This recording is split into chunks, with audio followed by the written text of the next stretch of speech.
updates. And with that, Chief Tyus, you are on the hot seat for the security update. All right. Good evening, everyone. And again, we continue our dedicated details of 4 minutes, we call it, out there at our training center.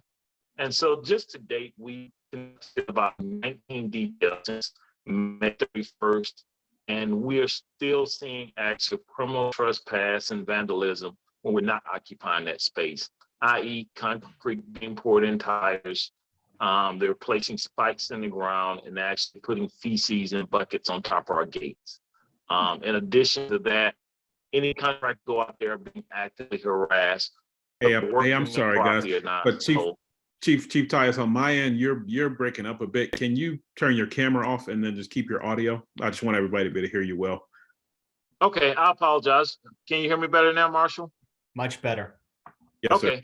And so I just said we continue our detail. Since May 31st, we've had about 19 details out there. We are still seeing some acts of criminal trespass and vandalism when we're not occupying that space, i.e. they're concrete is being poured in the tires out there.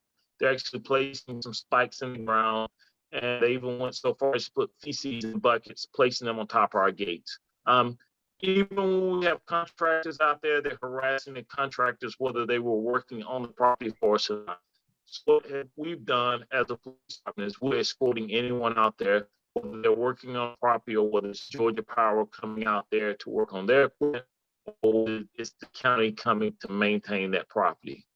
And while these acts are discouraging in nature, they don't delay our progress in any way whatsoever. We collect any items that are left behind, i.e. tree houses, for investigative purposes and intelligence gathering. And so what I'll share with you is that we've arrested probably over 30 individuals. And what we continue to see when we make these arrests is that a lot of these individuals are not from the city of Atlanta or DeKalb County. I mean, they're just simply agitators whose sole purpose is just spread propaganda. We've made arrests as far away as Seattle, Washington, and Maine.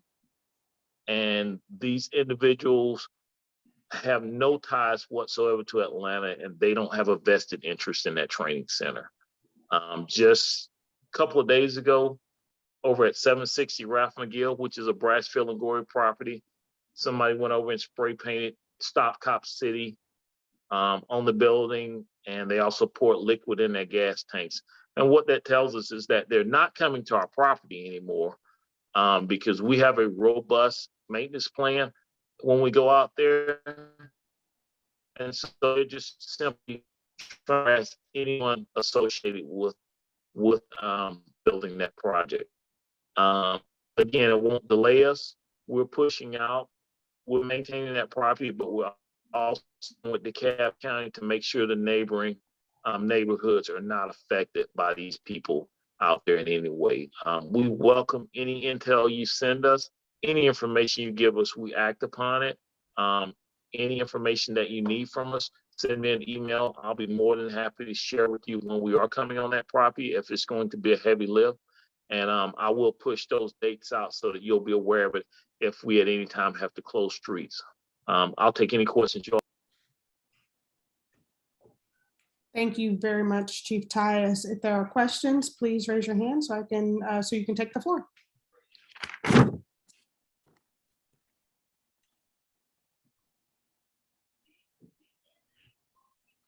I see Ms. Pat Culp's hand is raised. The floor is yours. Yeah, I just wanted to ask, what's the turnaround time for removing the group from the facility? I know this can't continue to go on. So is there a plan or a certain, within that plan, a certain time that you're going to just go in and just move them completely from the property? So what happens with that, ma'am, is most of the time they flee the property when we get there. Mm-hmm. And unfortunately, if they're not actively on that property, we cannot arrest them. But we do go out there, and that's part of our maintenance plan. We do a complete sweep through that property. And if there are trespassers out there on the property, we do arrest those individuals. We now have a great working relationship with the DeKalb County courts. We let them know they are part of that Defend the Forest groups. And most of the time they will not give them a signature bond, which was happening in the beginning. So we locked and they will be back out that night. So now they're requiring that those individuals post a cash bond. So we're not seeing as many people on that property as it was. Now, once we start going upright with buildings, we will have a presence out there on that property 24/7. We will not leave that property once the first concrete is poured until the last building is completed and we have opening day. We will be out on that property 24 hours a day, 7 days a week, maintaining the integrity of that property. Okay, thanks. Thank you. Thank you for that. Are there any other questions?